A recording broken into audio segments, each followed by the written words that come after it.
Capítulo 2, parte 10. El retorno del pasado. En 1930, la situación mundial se había vuelto muy tensa, pues ese año se inició la más grave crisis que había registrado la historia, y los pequeños países europeos apenas lograban sobrevivir. La política de libre cambio establecida por Gran Bretaña perjudicó a Bulgaria, pues disminuyeron notablemente las ventas al exterior. Resultaba harto difícil ajustarse a la bajante de la demanda de sus productos, especialmente cerealeros. Como si esto fuera poco, el gobierno desvalorizó la moneda a fin de que sus mercancías fuesen más baratas que las ofrecidas por las naciones que no habían hecho lo mismo. Pero esto perjudicó a los consumidores, pues la moneda desvalorizada perdía poder adquisitivo al ser usada únicamente por la propia población. Esto ocasionó una gran crisis interna. El pueblo se sublevó exigiendo una política financiera semejante a la sostenida por la Unión Soviética, la que permanecía al margen de la crisis, debido a que su economía constituía un sistema independiente. Diariamente, columnas de hombres salían a las calles en manifestación pregonando reformas sociales y el cese de la carrera armamentista, que era el factor principal de la pobreza de los pueblos. Si bien el Pacto Antibélico de París, firmado en 1928 entre Francia y Estados Unidos, condenaba el recurso de la guerra como cosa fuera de la ley, las pretensiones expansivas de algunos países seguían siendo una constante amenaza para la paz, y la idea de una Segunda Guerra Mundial se hacía cada vez más evidente. Debido a la situación, la vida del rey Boris estaba en constante peligro. Grupos de terroristas habían propuesto matarlo y los atentados se sucedían sin sosiego. Un alto jefe militar había sido asesinado por un grupo de extremistas y el monarca anunció su asistencia a los funerales que se realizarían en la iglesia de Santo Domingo en el centro de Sofía. La ocasión fue aprovechada para efectivizar el mayor atentado perpetrado contra un rey. Una bomba de gran poder había sido colocada en la cúpula del templo, la que detonó en medio del oficio religioso, con la iglesia repleta de asistentes. Pero el rey no asistió al funeral. La masacre fue espantosa. Los culpables fueron hallados después de una intensa requisa policial y militar, y el monarca ordenó su inmediato enjuiciamiento. 4 terroristas fueron ahorcados, como escarmiento, en la plaza junto al templo cuya cúpula había sido derrumbada por la explosión. Luego de tales sucesos, la represión fue severísima. Las cárceles estaban colmadas y una intensa vigilancia trataba de impedir nuevos atentados. Muchos extremistas abandonaron la ciudad, y los que no pudieron hacerlo, trataron de ocultarse en las villas linderas. Aun así, la persecución fue implacable y se perdieron muchas vidas, algunas de ellas inocentes. Si bien el rey simpatizaba con la fraternidad y con el maestro, a quien a veces consultaba, una intensa vigilancia se hallaba apostada en la zona boscosa en los alrededores de Izgreb, cosa que contrariaba al maestro y sus discípulos, pues nadie podía salir de allí o perpetrar sin ser minuciosamente interrogado. Para la mayor vigilancia interna de la fraternidad, seguía siendo Atanasov. «No permitiré que entre en Izgreb ni un solo comunista», decía el anciano coronel. Sin embargo, un día ocurrió algo inesperado.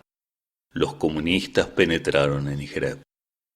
Fue un pequeño grupo que huía de la persecución, y a la cabeza de los mismos se hallaba un hombre hasta entonces desconocido, quien, venciendo con gran astucia la vigilancia, había logrado ocultarse en la habitación del maestro. La policía penetró en Izgrev y algunos sediciosos fueron apresados. Sin embargo, el cabecilla no fue hallado, así como tampoco uno de sus hombres, quien lograra ocultarse entre la fronda del jardín. Cuando la policía se alejó de Izgrev, Atanasov seguía buscando, seguro de que algún revoltoso podía haber permanecido furtivamente en algún lugar de la fraternidad. Se acercó a la casa del maestro con la intención de comunicarle su inquietud. Iba a golpear la puerta cuando oyó voces en el interior de la casa. Pensó que no sería prudente llamar y se volvió para continuar su recorrida.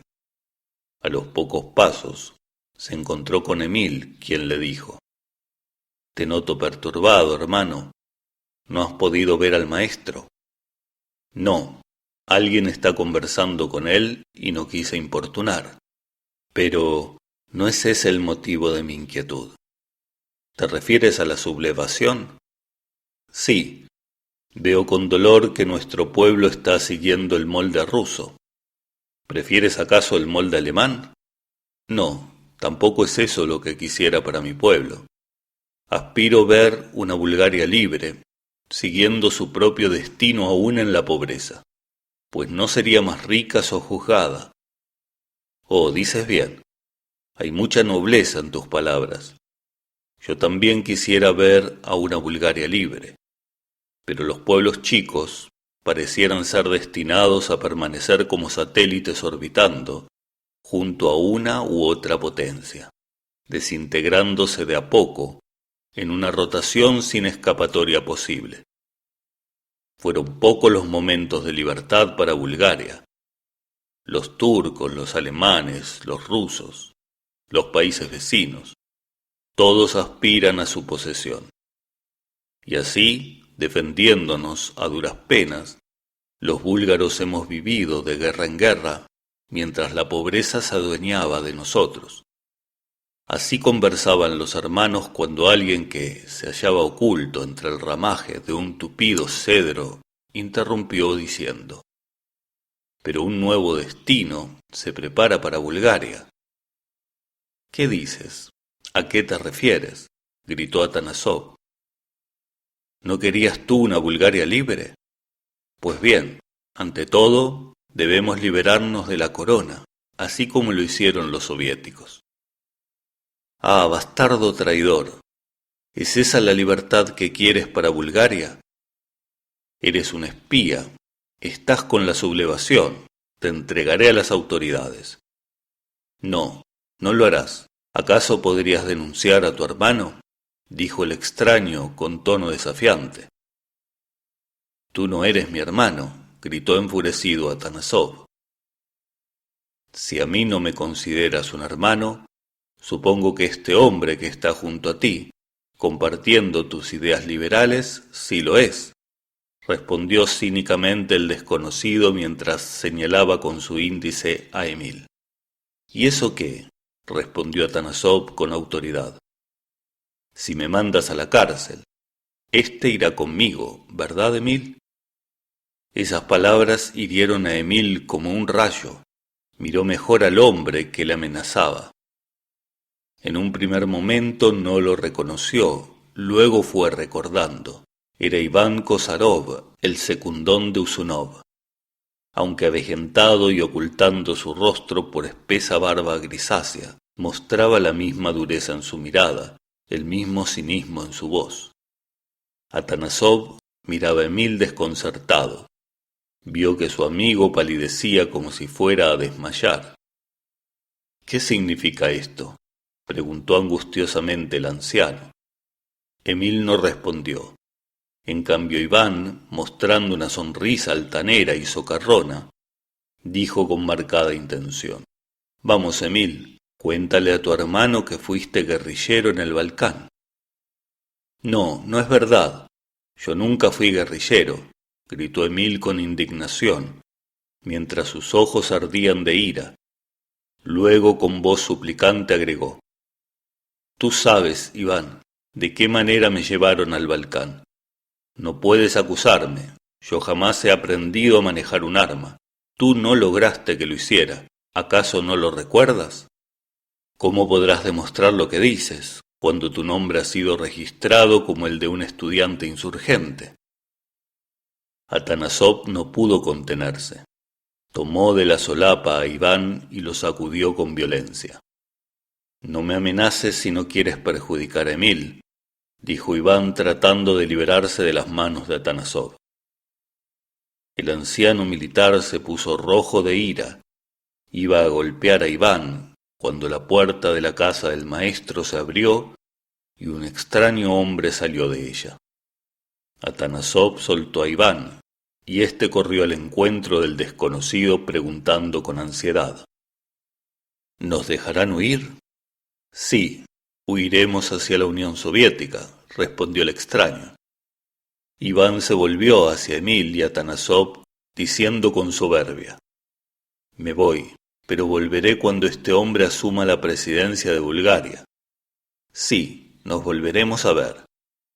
Emil y Atanasov permanecieron en silencio, comprendieron la amenaza.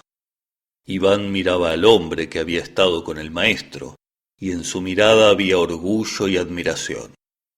Luego dijo con tono servil: ¿Conocen ustedes a Georgi Dimitrov? El aludido sonrió con altivez, como si estuviera entre multitudes. Luego se alejó con paso enérgico, seguido por Iván. «Esto es vergonzoso», exclamó Atanasov entre dientes, emitiendo un sonido semejante a un gruñido, no a palabras articuladas correctamente. Emil aún permanecía profundamente consternado.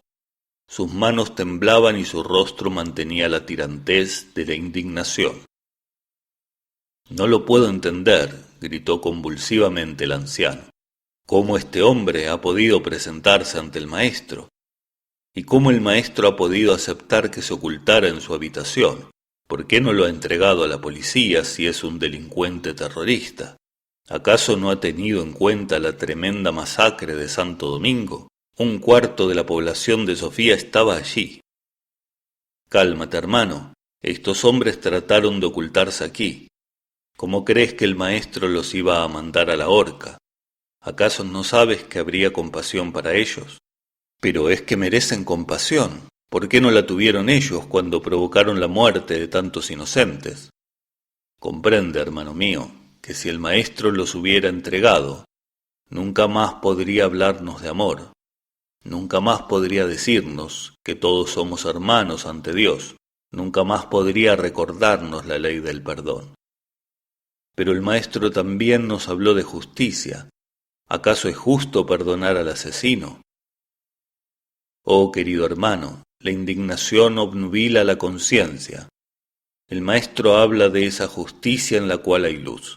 ¿Acaso puede haber orden en el mundo si no hay luz? ¿Puede ser justo quien carece de luz? Solamente quien puede iluminarse en la luz de la justicia logra vivir como se debe. Quien carece de esta luz se apoya sobre una justicia falsa, esa justicia que se amolda a sus propias convicciones sobre la vida.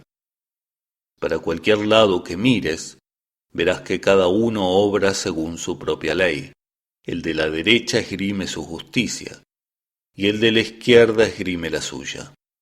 Pero por encima de las pseudo justicias contradictorias de los hombres, Dios tiene la última palabra, el veredicto final. Ni tú ni yo conocemos el plan divino. No sabemos por qué los acontecimientos se desarrollan así. No obremos nosotros con nuestra propia justicia, sino sólo con la ley del amor. Deja que cada uno recoja por sí mismo lo que ha sembrado. Atanasov trató de serenarse. Luego paternalmente dijo: «Temo por ti, Emil. Pende sobre ti una gran amenaza. Sé que no es verdad lo que ha dicho ese hombre, pero debes cuidarte». «Sí, lo haré. Muchas veces he pensado fortalecer mis estudios en el extranjero. Poco puedo hacer aquí como filósofo. Creo que ahora sí debo partir. Iré a Polonia». «Muy bien, me parece espléndida tu idea. Un alejamiento de Bulgaria te hará mucho bien. Creo que el maestro aprobará tu proyecto. Después de haber hablado con el maestro sobre lo ocurrido y también sobre su decisión de continuar sus estudios en Polonia, Emil se encerró en su cuarto y escribió algunas cartas. La primera para sus padres, la segunda iba dirigida a Ludmila Stoyanova y decía así: Querida Ludmila, ya te hablé de un proyecto largamente acariciado. Ha llegado el momento de partir y lo haré esta misma noche. El maestro está de acuerdo y me ha dado un gran impulso. Aquí la vida se me hace difícil. ¿Sabes lo que me dijo el maestro cuando hablamos de la situación actual? Que todo lo que sucede hoy pone un poco de condimento a la comida búlgara. Esta frase me ha permitido ver con los ojos del maestro un estado que no promete nada. Aquí no se dan las condiciones para que se siembren las semillas de una profunda renovación social, ni de una colaboración internacional sana, tanto política como económica. Desde Polonia podré observar con mayor amplitud los sucesos internacionales a fin de obtener una mejor orientación, no sólo por su avance cultural, sino también por su valor histórico vinculado con el destino de los pueblos. Cuento con la recomendación de uno de mis profesores de filosofía para estudiar en Poznań. Comenzaré con periodismo a fin de entrar en vínculo con la inteligencia polaca y afianzarme en el idioma. En Varsovia estudiaré Derecho Internacional. Lamento que durante el tiempo que duren mis estudios no podré estar contigo en Rila cada verano. Pero al menos me escribirás, ¿verdad? Recibirás mis noticias muy pronto. Tu amigo y hermano, Emil. Una vez terminada su correspondencia, Emil cerró los sobres, puso luego algunas ropas en su maletín y salió rumbo a la estación ferroviaria. En el camino estaba el correo y despachó sus cartas.